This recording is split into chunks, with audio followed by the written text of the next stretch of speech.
get ready to laugh with the best of Season 3, Ladies of the Night. With your host, Heather McDonald. Gotham Comedy Live's Best of Season 3 is all happening right now. Ladies and gentlemen, Heather McDonald! Hey guys, thanks for joining us for Best of Gotham Comedy Live, Ladies of the Night, which are either hookers or stand-up comics. I'm a stand-up comic, but sometimes I wish I was a hooker. I'm your host, Heather McDonald, and I'll be guiding you through tonight's show because it's all about the ladies. And I happen to be an authority on that because I'm a comedian and I have a vagina. Some people question it when I talk like this, but I'm actually still a woman. Tonight's show is not about the vaginally challenged, but about us. Think of it as a bachelorette party with girls that are a lot funnier than your friends. Let's start this show off right with the thing that women like to talk about more than anything, relationships. I know a lot about men. I'm a female comic and a bit of a whore. Not on purpose, not on purpose. You make it to 46 and you're not married and don't have children, you'll accidentally fuck a lot of people. That's just a fact. It's not a joke. So here's what the thing is. Guys are simple. Look at them, the way they sit with their balls out. This is not the posture of a complicated person. This is a posture of a Labrador, a big dog that just wants to sit in the sun and think sun. That's it. Not stupid, but simple. Men, now listen to me. I will save some of your lives tonight. I know you think women are crazy. Do you think we're crazy? Yeah! Well, that was stupid. If we really were crazy, that was a stupid fucking reaction, wasn't it? Here's the thing. The reason I bring up crazy is because I am the exact age at 46 when we thought my mother had lost her mind. We really, the big cold cut fiasco of 85. When my mother threw all the luncheon meat out of the refrigerator, like at the dog, at my sisters, at everybody, just crying, I'm a sandwich maker in this house, you bunch of ingrates. And we're like, you're wasting bologna. Here's the thing. We are not crazy, we are emotional. Women are emotional, men are more rational.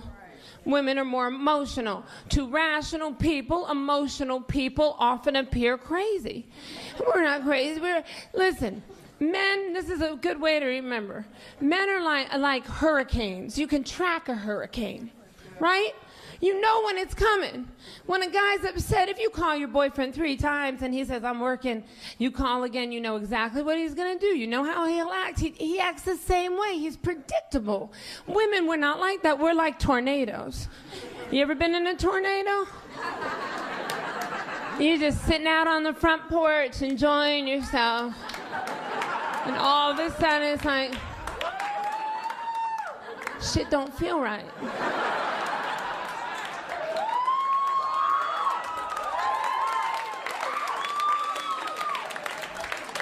Way out there in the distance. What?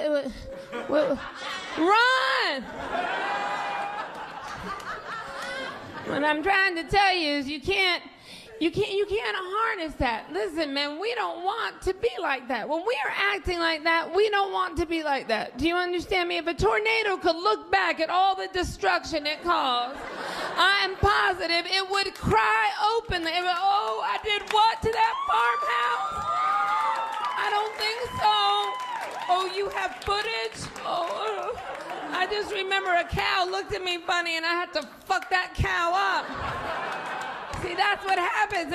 It's been up there brewing for a long time. That's what men don't realize is a hurricane's a storm, a tornado's a natural disaster. When we're upset, it's been brewing.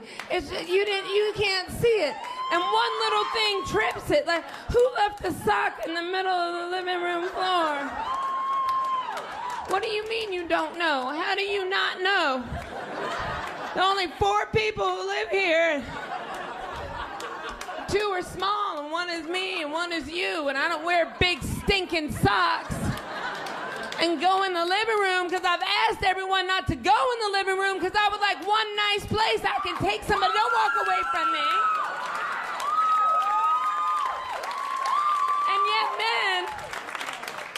men will go out into that storm, into that tornado and scream, "Calm down! You're crazy!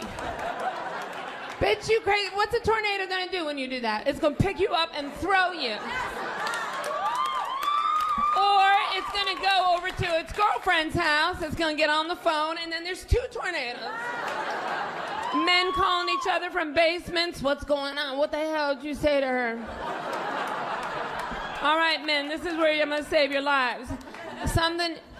Next time you see your girl starting to spin a little bit, don't tell her to calm down. Just tie yourself to something. Sing a song of worship that never hurt anybody. Just hang in there. I promise you, it will dissipate. Out will come a rainbow. Who wants cake? Your poor man is going to be in the bathtub with the children. Put the mattress back on the bed. Don't look at your mama, boy. Go, run. It's bizarre, though, because my parents are both dating, and I am just, like, violently single. Like, I am just, like, not even close to being a mother. And it's hard, though, because I feel like when it comes down to girls and boys and the way we qualify relationships, like, it'll take a guy, like, 6 months before he's like, "Oh, yeah, that's mine." And, like, I brush elbows with a guy at a bank, and I'm like, "So I met someone," and, like, "We're doing good." It's weird, because I'm at a really weird age, too. I'm 32, so it's like, it's weird, because the only people that hit on me now are, like, boys in their 20s or divorcees in their 40s, because everybody my age is just toughing it out through that first marriage. Like, just see you in 10 years. I've been engaged a chunk of times. I've been engaged a few times. First time I got engaged is because the guy asked me in front of people. You guys missed that. In front of people is what I said. That's why I had to, because I'm not a dick. And I really needed dental. Yeah. He's romantic, and he proposed to me in a bar. And because I've got that gaping hole 6 inches below my belly button that gives me feelings and emotions I did not want or ask for, I started to cry. But the bartender looked over at, like, the wrong moment, and she thought he hit me. So you just hear from across the bar, "What did he do to you?" And without even skipping a beat, I just ran up, and I'm like, no, it's okay. He loves me.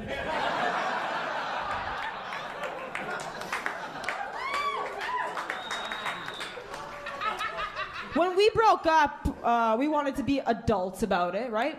So we both went on Facebook, changed our relationship statuses to single, and then liked each other's. It's what you do when you're a grown-up. You would totally like my husband. He is so great. He went to France last week, and he does not speak a word of French. And I speak a little bit of French. And he texts me from the airplane, "How do you say, 'You're hot'?"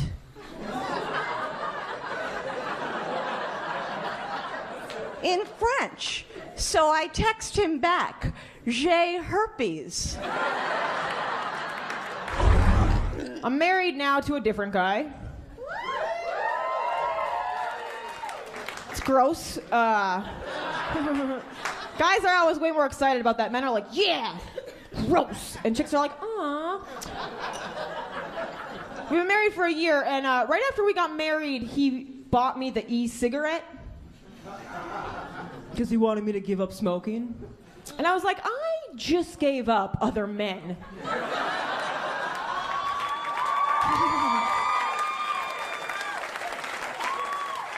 Why are you trying to change me? I did quit smoking one time. I did it for 8 days. I actually did it on our honeymoon.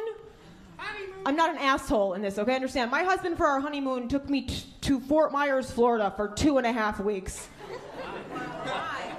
Exactly. Is anyone here from Fort Myers, Florida? Are you really? You don't do that to somebody you love.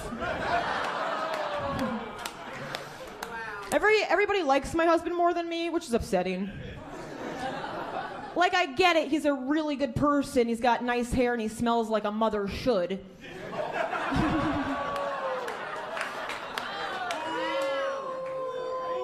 But anywhere I go, that's the first thing people will ask me about. They're like, oh my God, where's James? What's going on with James? What's new with James?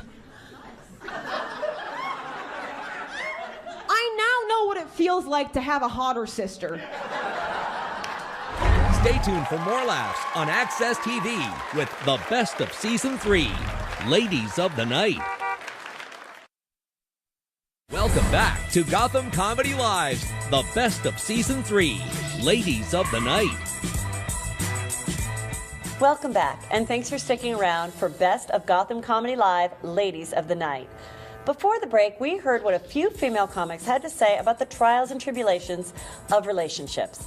A big part of being in a relationship is having sex. I'm not sure these would be the ladies to take on as your therapist, but let's see what these next Gotham comedians have to say about boning strangers. So when I was younger, I would be interested in someone who travelled, and now I'll just settle for someone who doesn't have Nickelback in their collection, you know, or just someone that doesn't use the word amazeballs, you know. And the other thing, the things that's changed the most is what I'm attracted to. Like when I was younger, I understood, you know those sex lines that they used to have and you'd call up, I mean, I didn't call up, but I couldn't afford it. But you'd call up and you go, oh, what are you wearing? And she'd go, oh, something threadbare because I only earn minimum wage. There's a lot of overheads. But now, those things don't turn me on anymore, and I wish that there was a phone line just for like people over 30s, and I would call up and I go, hi, and he'd go, hey, I go, who is this? He'd go, it's Keith. I'm like, I would like to speak to someone else, please, because in my 30s I've got choice.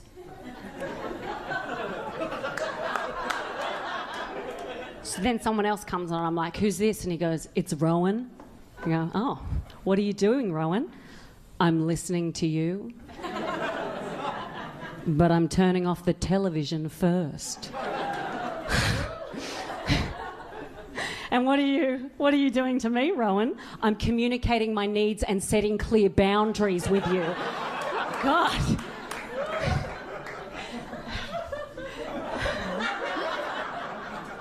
Boundaries? Like what? Like what kind of boundaries would you set with me, Rowan? Like some weekends I won't be able to hang out with you because I'm looking after my niece. Oh my God. Yeah, I think it's important that she has strong male role models. Oh, Rowan. Are you? Yeah, I'm a feminist. Holy shit. Tell me what I want to hear, Rowan. You want to hear it? You want to hear it? You want to hear it? You want to hear it? All right, I'm financially manageable. Yes! What else? I want to sit down and talk about shared values. I'm close. I'm very close.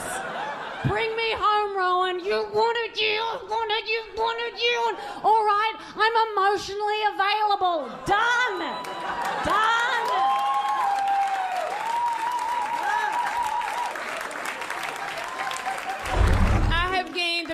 I have gained 30 pounds according to the scale of my house in the past year, and that's a lot. I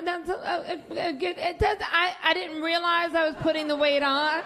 I didn't notice it because I'm still working and I'm still getting laid. I don't know what to tell you. My manager is like, what do I have to do to make you lose weight? I'm like, tell people to stop fucking me. That's a start. I never got to sleep with a black guy. And now I technically can't. And I think that's why I voted for Obama. That's all I had left to piss off my father.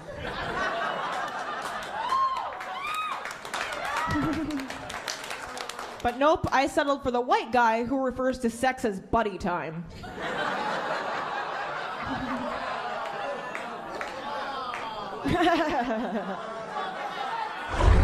Could you imagine this lady talking sex to you, like when you're in bed with her? Oh, yeah, that's good, yeah. Oh, right there. Well, I like it when you lick it. That's really, really good. I really like it when you're down there. I love getting licked, right, ladies? Yeah! Woohoo! This might turn into a public service announcement right now. I do. And guys are like, hold on. We'll talk about the poussoir for 1 second, okay? Now,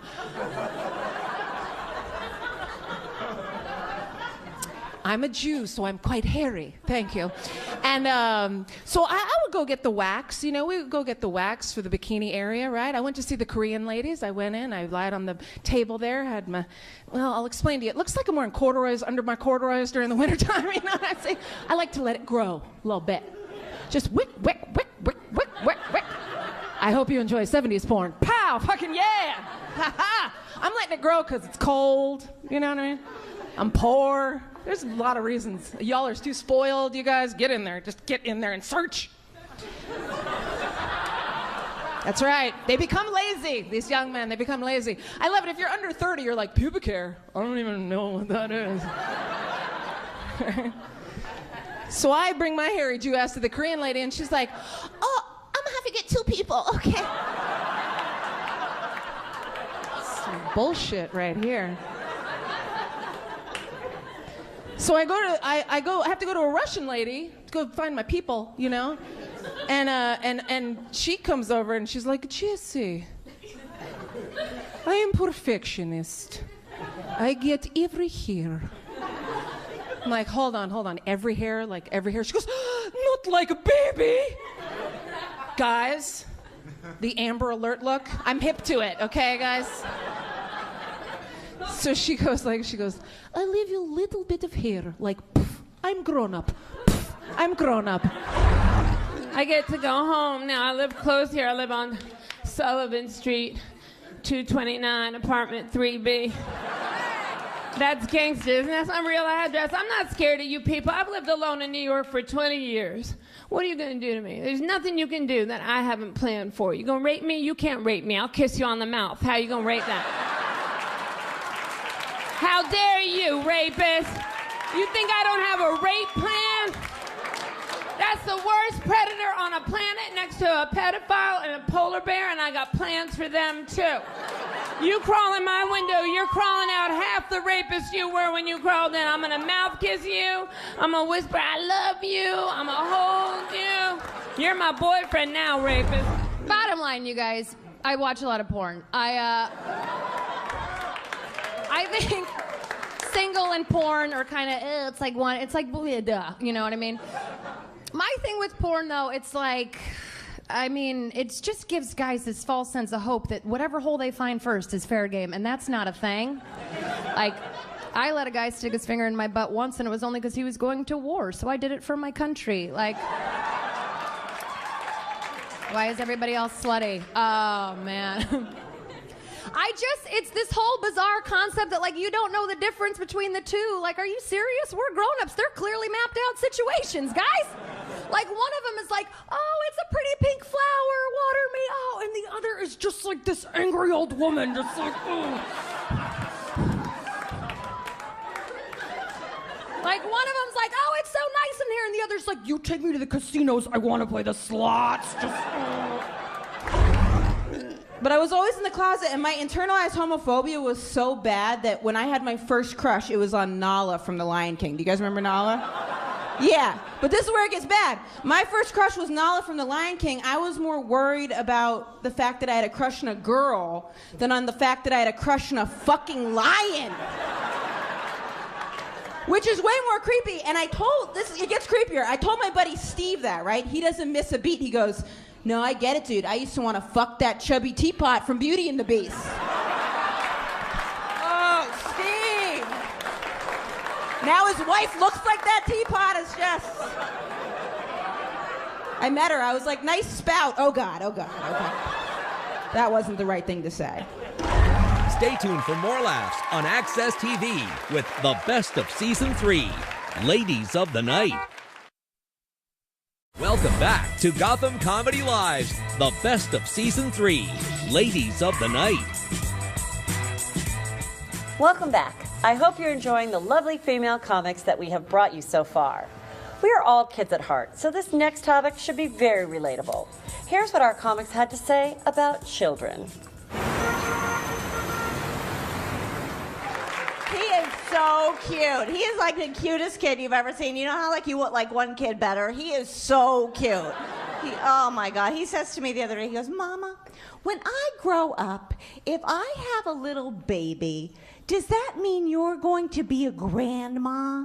I'm like, yes, that's so cute. That's what it means. And then his older brother, who's a little bit of a smarty pants, like he refers to me as his birth mother, he says, Mama, when I grow up, if I don't have a baby, does that mean you're just going to be an old lady? And I said, yes.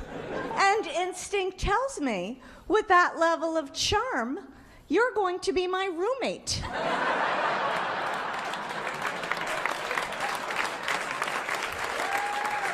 And you do things to try to make them more intelligent, right? We've got the shower curtain with the periodic table on it, right? And the placemats with the body parts, right? The little one looks at the placemat, he looks at me and he says, Mama, where's your big penis? I'm like, it's in the top left-hand drawer if you really must know.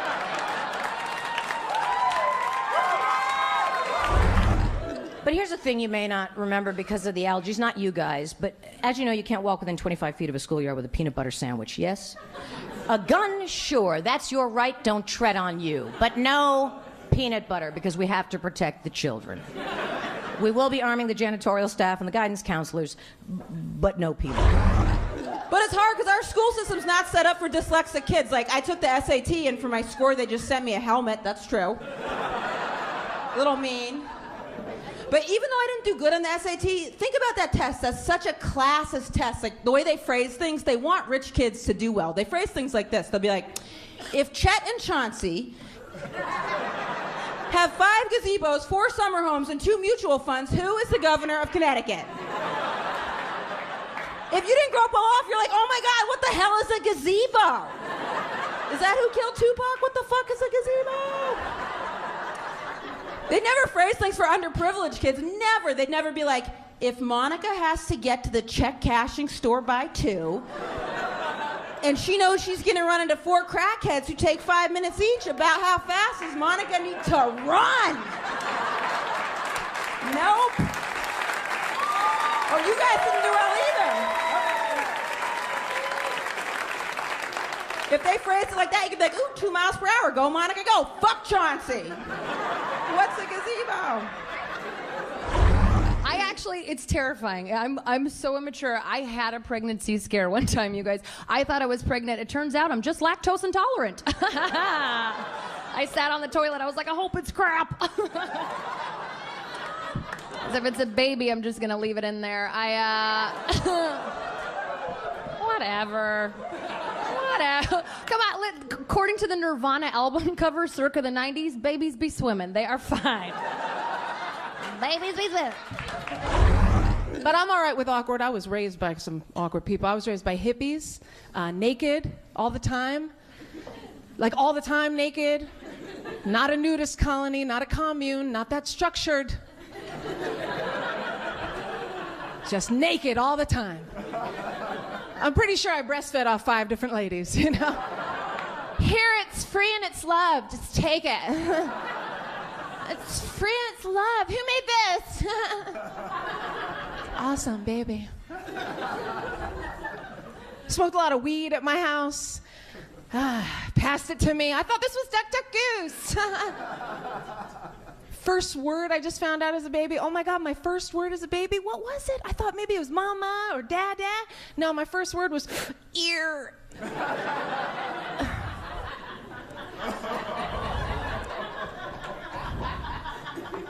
Sea of naked adults. Little girl running around. Maybe I'm lost. Maybe I'm looking for my dad, you know? Just, Daddy!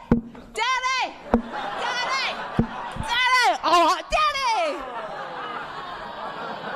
Free love, you guys!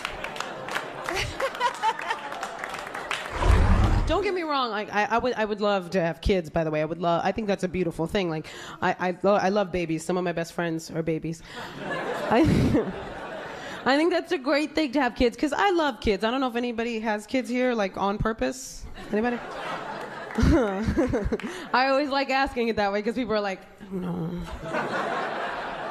Here's my favorite thing about kids, and here's why I identify with them the most. Kids don't have a filter, right? Kids don't have a filter till you put it in as the grown person. That's your job, right? Until then, it's a free-for-all.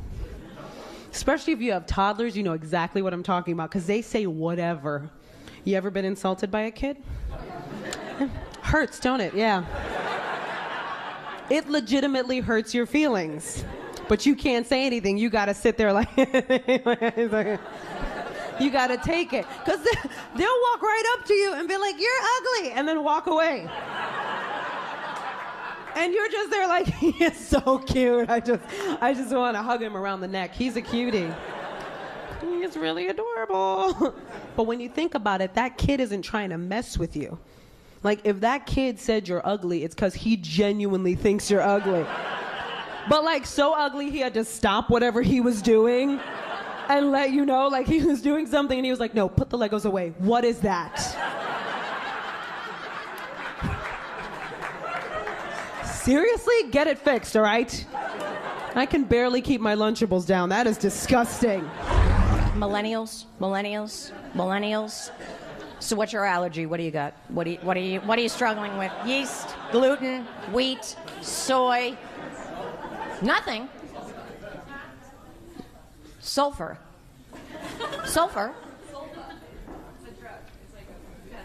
So you're allergic to that medicine. I didn't expect that. I don't even know what that medicine is, so that's interesting. That old chestnut. Sofa.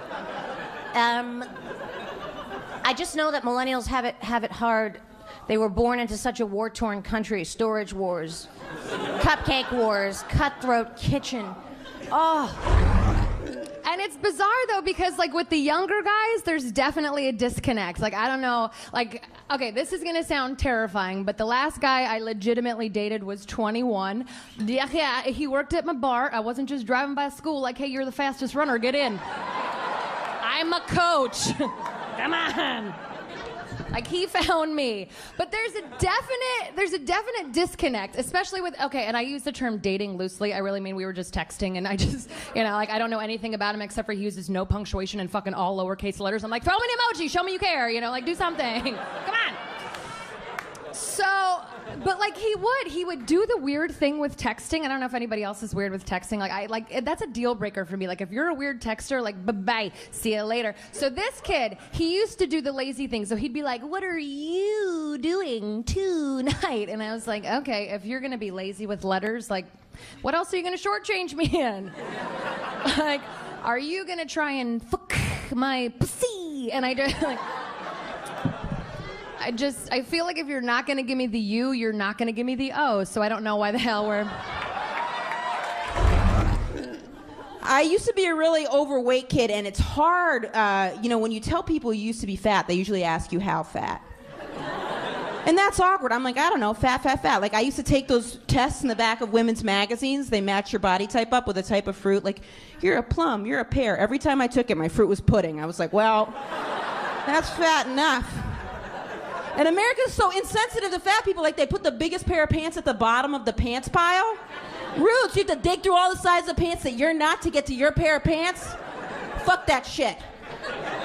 Fuck it, fat phobic. They should have the biggest pair of pants on top of the pile with a cookie in the pocket and a little note saying, thank you for wearing pants. Thank you for the cookie. I appreciate it. Growing up, my sister was always in really good shape, and since I was fat, people wouldn't know what to say when they would see us together. They wouldn't know what to do. They'd be like, Katie, my sister, they'd be like, you look great, and Emma, whoo, there you are! You! Stay tuned for more laughs on Access TV with the best of Season 3, Ladies of the Night. Welcome back to Gotham Comedy Live's the best of Season 3, Ladies of the Night. Hello Hello again, and welcome back to Best of Gotham Comedy Live, Ladies of the Night. One of the great things about living in the U.S. is that it's a melting pot full of different people all joined together to pursue whatever soul-crushing job they want. And there's no better city than New York to see the American dream being chased. So let's see what these next comedians have to say about cultural diversity in the home of Gotham Comedy Live, the Big Apple. Yeah, I was the first white girl on Def Comedy Jam. And Cedric the Entertainer was my host. Very, very sweet guy, but he was really nervous to bring me out. Best introduction I think I ever got. All right, y'all. Y'all enjoying the show so far? All right, yes you are. Now listen up. I want y'all, for your next performer, just to keep an open mind.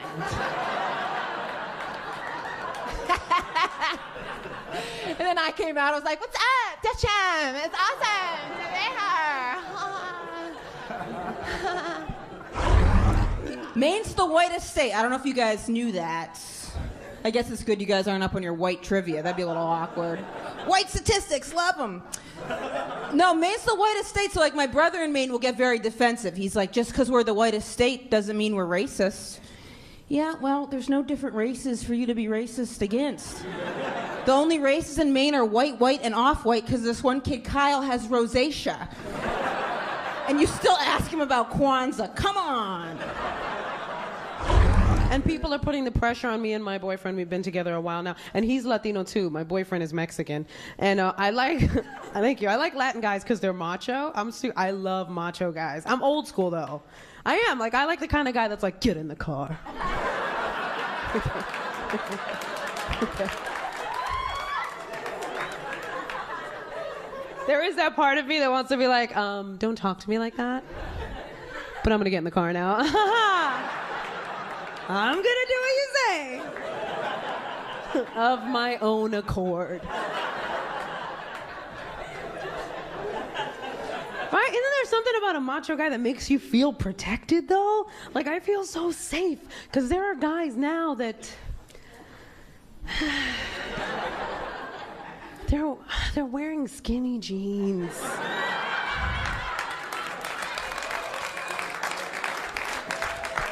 I don't feel safe. Like, what if something goes down? He can't protect me. He's gonna be like, save yourself, baby. I have 2 little boys at home. I think they're really stupid, right? I was in a taxi with them today, and the taxi driver was wearing a turban, and my little one turns to me and he says, Mama, why is a genie driving the taxi? And Taco Bell's not off the hook either. Apparently, a lovely Latina will make you guacamole on a case-by-case basis. And a mortar and pestle type thing in a kitchen that would make Giada De Laurentiis pea green with envy. Copper pots, butcher block, marble countertops, what have you. But she's in this kitchen in the commercial, and then an obsequious waiter comes in and says, is it ready yet? And then she tests it with her finger. Not hygienic, but shows the passion for the Haas avocados, because only Haas avocados at Taco Bell, the quality we've come to expect from Taco Bell. Live Mas. You know what? As long as we're quoting, live Mas. And what that means is you can have a taco shell dusted with nacho cheese powder. Listen, live every day like it's your first. Life is too long not to have a Cool Ranch taco shell. On your deathbed, you're not going to wish you had had less. Am I right? But my real rebellion came in 7th grade. I went to junior high, and I was at my locker one day, and this Mexican dude with a hairnet and a flannel buttoned at the top. You've seen the movies. He came right up to me, said, I'm originally from Los Angeles. LA is a great place if you hate to read, so follow me. Here we go. So this Mexican dude comes right up to me, he's like, Jessica, we've been watching you, homegirl. You fucking crazy, esa. Listen up, this is Froggy talking to you. You got to hang out, esa. I was like, oh my God, all right, Froggy. Does that tattooed tear mean you killed somebody? Because it's adorable. And he goes, yeah, but that was a long time ago. Okay, we're in 7th grade. So I ended up hanging out with the cholos a lot. Smoked a lot of PCP. A lot of PCP. Like so much PCP that I'm really happy to be here tonight. And I used to black out all the time, and Froggy would always fuck with me. He's like, Jessica, you're blacking out all the time. It's lightweight. I'm like, it's elephant tranquilizer, Froggy. I've done the research.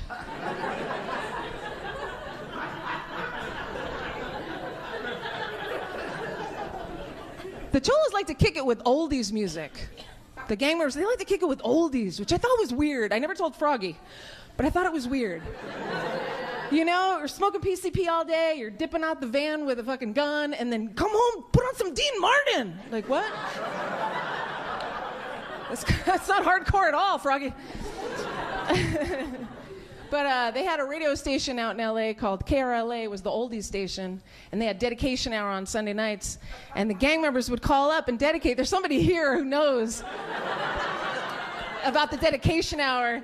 KRLA, and the cholos called it Que Orale, because they had humor. And you'd hear on Sunday night dedication hour, yo, what's up, Que Orale? This is Mr. Puppet. I would like to dedicate I Am Your Puppet to my hyena, Mrs. Puppet. Aww, it's nice. Sometimes there was some gang shit, though, on the radio, too. It'd be like, yo, what's up, Que Orale? This is Smiley from Venice. I want to shout out Nowhere to Run to those putos from Culver City. Okay. I was just actually in San Francisco, and I was visiting my parents. Yes, thank God. Every time I say it, I'm like, I get it. You're fucking from there. Relax. I'm just kidding. Thank you for the support. No, so I was home in San Francisco, which we all know is great. I was there visiting my parents. They're still there. It's weird, though, because they're divorced now, and my mom is actually dating a black guy, and my dad is dating an Asian woman. Yes, it's very exciting. I'm a comic. Thank you very much. It's like, this works out well. But it's weird, because it's not like they hated each other enough in the divorce to go gay. They just went to minorities. They were like, yeah, bigger dick, smaller hole. We'll take it. Fucking... Yep.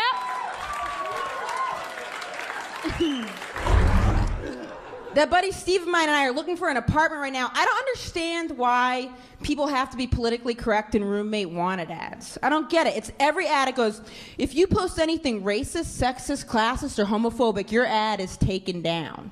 Why? So I can meet the person who wanted to write, I don't want to live with any blacks, gays, Mexicans, or Jews. Oh, I can't post this on here? Okay, I'll just tell them when they get here. Like, no, I don't want to get there. That's the whole thing. That's the whole thing. That's the whole point. Trying to weed you people out. Stay tuned for more laughs on Access TV with the best of Season 3, Ladies of the Night. Welcome back to Gotham Comedy Live's the best of Season 3, Ladies of the Night. Welcome back to Best of Gotham Comedy Live, Ladies of the Night. For the final part of this show, we've picked out our favorite jokes that our female comics had to offer. So let's get down and dirty like this martini for the last segment featuring some of the favorite moments our producers picked out. But let's be honest, it was probably the interns that picked them. I mean, they have a better sense of humor. Hello, you beautiful babies. How are you? Did you have a good day? Was it good? That's good, because a bad day in Manhattan is just bad, isn't it?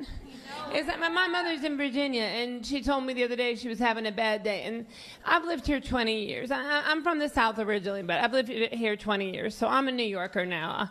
I'll cut you. I'll pray for you, but I'll face cut you. So I don't know why I moved this like I wasn't going to stand here by the drink the whole time. But my mother said she was having a bad day, and the first thing I thought was, I doubt it. I doubt it's bad, because I lived in Manhattan 20 years, and I was right, it wasn't that bad.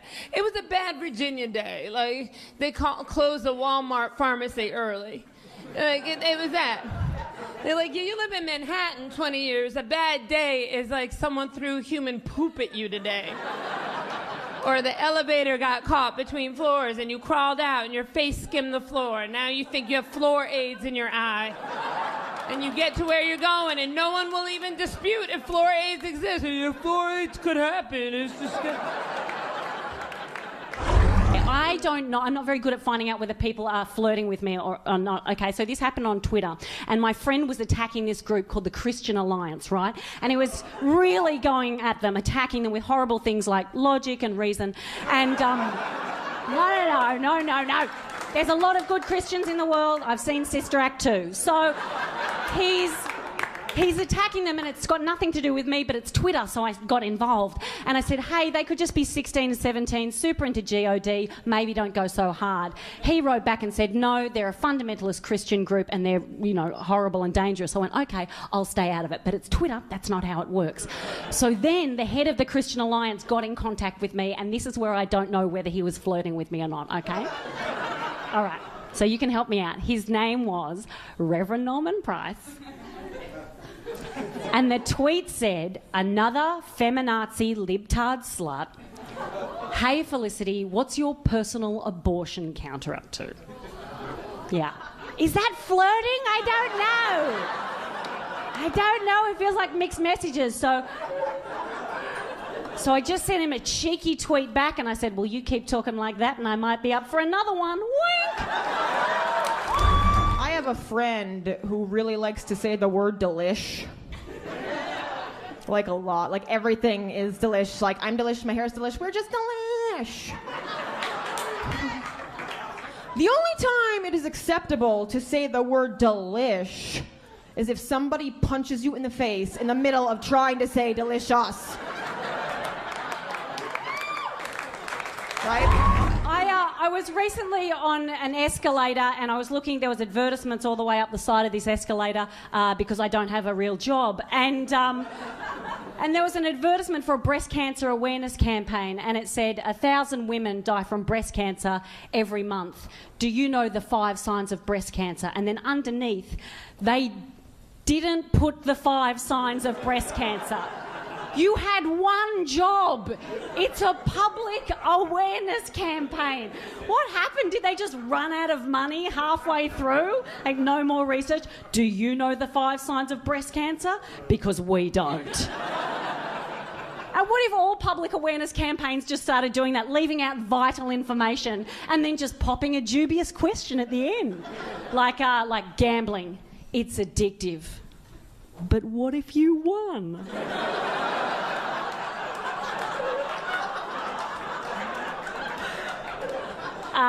Or what about drinking and driving? It could kill you. So practice makes perfect, okay? Or what about sexism is holding women back? But who doesn't like a free drinky poos, lady? Am I right? Or what about... oh, you haven't got depression again, have you? Or what about... I've got heaps of these. Oh, that's a lie. I've got one more. Or what about global warming is man-made? Global warming is here. Did someone say bikini party? Because I didn't know that there was 5 signs of breast cancer. How many signs of breast cancer do you know to look out for? If any, by the completely, you're like, breast cancer? Is that something that I should be looking out for? Is that like a bad thing? Is it common? It's common. Do you know any signs to look out for breast cancer? You do? Would you like to extrapolate? The lump, that's it. The lump is it. It's one lump, that's it. And I'm glad that I didn't know that there was 5 when I found my lump, because I know I didn't find a lump and go, ooh, I hope there's a quiz. Because I've had 3 breast cancer scares. The first 2, I found a lump. I had a biopsy, it was cleared. And the third one, I just found a falafel ball down my top. Seriously, the amount of food that I shake out of my bra at the end of the night, I should open up a cafe. It's a waste. Mind you, the good thing about undressing me is you also get leftovers, so dinner and a show. It is weird, though, because I'm getting older but not more mature. Like, it's a really bizarre world to live in. Like, I have a bad back, but I've seen Frozen 5 goddamn times. Like I'm like a man child. I don't. Speaking of Frozen, you guys, this is just a side note. Is it me or are cartoons getting hotter? Like I would fucking fuck that bad prince in Frozen. Anybody else? I would take that ginger down. It would be weird though, like if that was a reality. Like, could you imagine your roommate walks in on you and I was like, oh, be like Lisa, Aladdin, Lisa, he's a prince. Like it'd be weird. I don't know. Hi, want you guys to meet like this?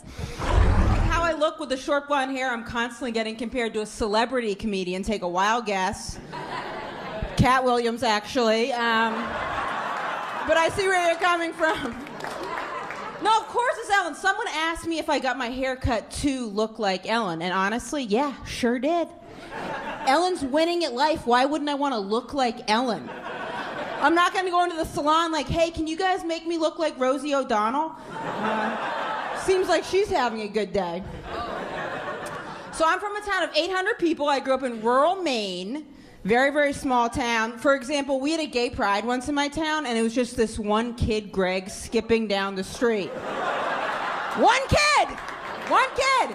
And an anti-gay protester showed up, going after him like, you faggot, stop skipping! And it was his father, so it was a mess.